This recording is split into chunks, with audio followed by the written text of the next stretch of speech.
ఇంకోవైపు నుంచి పవన్ కళ్యాణ్. హ్మ్. ఇట్లాగే ఇంతమంది వచ్చారంటే అర్థం ఏంటి? హ్మ్.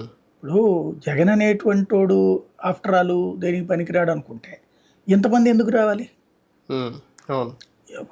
ఇప్పుడు అయిపోవాలి కదా మరి లెక్క ప్రకారం. అవును. ఆంధ్రప్రదేశ్లో ఒక హిస్టరీ క్రియేట్ అయింది. ఈ రికార్డు మళ్ళీ ఎవడు బద్దలు కొడతాడో తెలియదు. ఎందుకంటే పాదయాత్ర జగన్ ఒక రికార్డు, అది ఎవరు బ్రేక్ చేయలేదు కదా. అవును. రెండోది వచ్చేటప్పటికి అతను 151 సీట్లు ఒక రికార్డు. అవును. అది ఇంకా అసలు ఇప్పుడు అది బ్రేక్ అతను అవుతుందో కూడా లేదో వల్ల చూడాలి. అవుతుంది అనేది నేను అనుకోను. అది అతని రికార్డ్ అతనే బ్రేక్ చేసుకుంటాడు లేదు. పోతే స్థానిక ఎన్నికల్లో అంత రికార్డు ఈవెన్ రాజశేఖర రెడ్డి వాళ్ళ కూడా కాలేదు. రాజశేఖర రెడ్డి బతుకున్నప్పుడు వాళ్ళ కాలేదు, ఎన్టీ రామారావు వాళ్ళ కూడా కాలేదు.